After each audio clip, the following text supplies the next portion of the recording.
Good morning, good afternoon, or good evening. My name is Rick White from 180 Biz. We are a coaching and training company for independent auto and truck repair shop. And this is my just one thing for this week. So, what I want to talk to you today about is issues. Yes, these are the things that are really frustrating you. You know what I'm talking about? Those things that your team members do that just drive you nuts. What do you do with them? So let's step back and think this through. I'm going to give you a really cool process for dealing with these things that's going to make it a lot easier. Okay. So, what I want you to do is think of something somebody in your team is doing now, and I want you to get it so like you can feel it frustrating you as you even think about it. Okay. So I'm going to tell you the first thing you got to do. You got to decide whether you fix it, it needs to be fixed, or is this something you need to accept?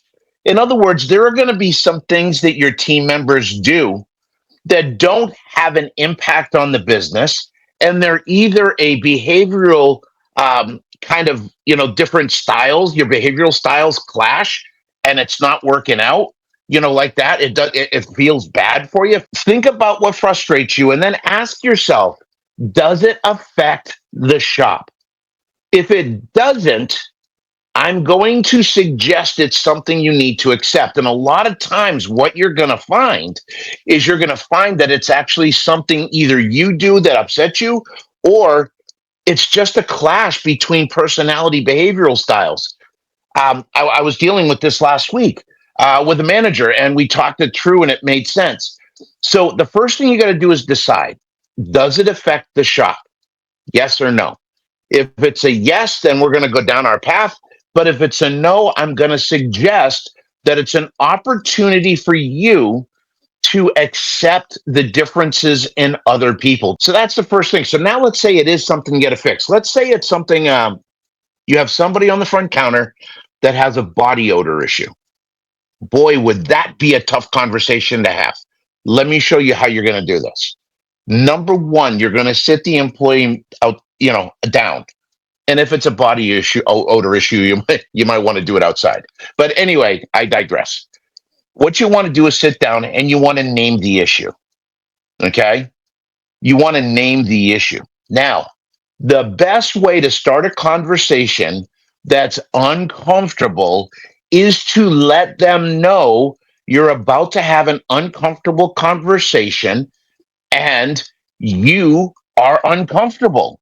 Okay?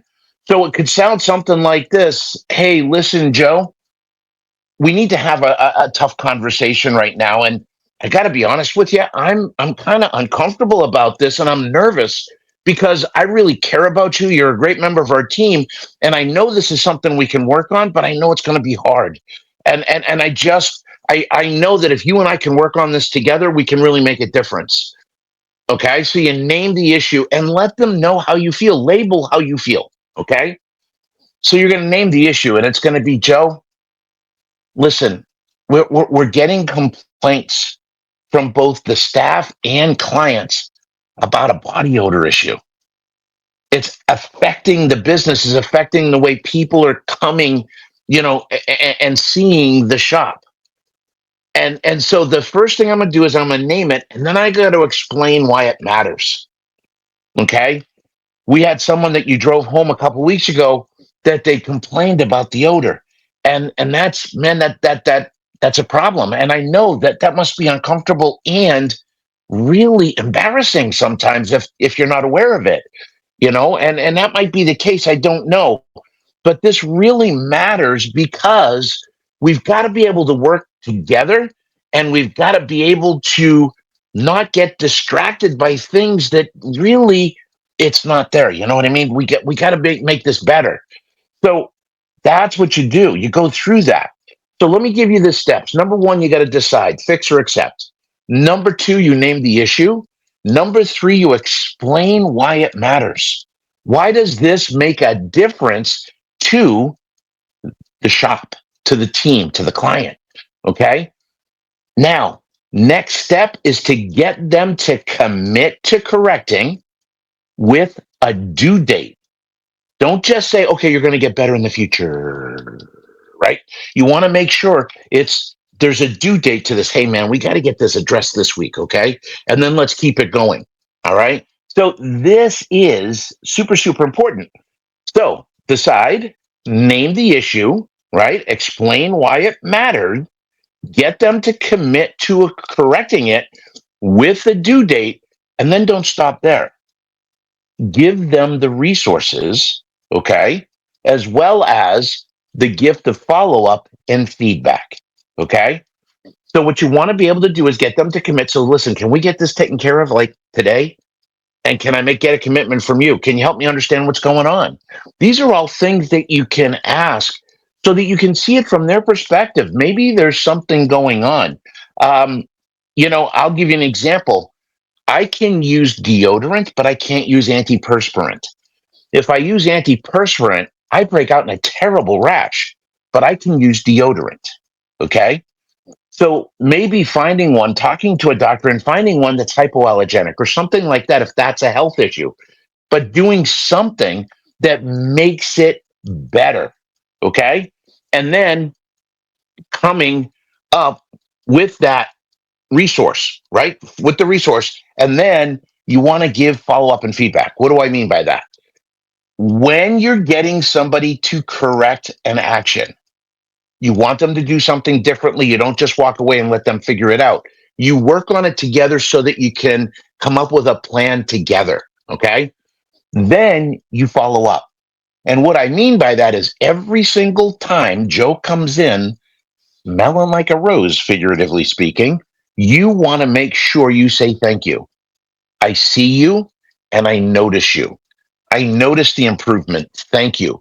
One of the worst things we do as owners is we talk to somebody about a corrective action. They agree, they start to do it, and we ignore it and go on to the next thing. That is a problem. We have got to reinforce the new behavior because if you do not, they are going to start to think to themselves, why bother? Nobody's noticing. This is super, super important. You've got to be able to recognize every single time, every single day, at least for a month. Hey, man, thank you.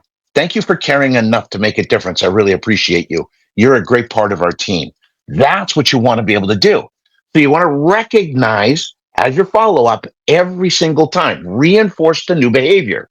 Number two, the first time Joe comes in and he's smelling a little ripe, do not make up a story. What you want to be able to do is step back and say, hey, Joe, come on, man. Come here. Joe, we talked about this, man. You've been doing fantastic. You're slipping. You're back into the rut. You're going back in the rut. We can't have that. So what you've got to do is recognize the new behavior and call out any backsliding immediately. Okay? Super, super important. Now, I got about a minute and a half. I really hope this helps. Please share this video. I guarantee you there is a shop owner somewhere that is bottling up, just getting angrier and angrier and angrier about something that he's never talked to or she's never talked to somebody about, but you're letting it fester. And when it finally comes out, you're going to feel relief and they're going to feel attacked. Don't do that. Follow the process. Decide, is it something to fix or is it something to accept? Number two, name the issue. Number three, explain why it matters. Number four, get them to commit to changing, to correcting with a due date. And then the last thing is to give them resources so that they are not having to figure it out on their own. You're going to do that together, come up with a plan, and then you're going to follow up with positive reinforcement and recognition. All right, please share this video. Remember, our Shop Owners Roundtable, second Thursday of every month, 7 p.m. Eastern, as well as our Pocket Business Genius webinar series, which is second Thursday of every month at 1 p.m. Okay, thank you, everybody. Everybody have a great week, have fun, and go make some money. I'll talk to y'all next Monday. Take care. Bye-bye.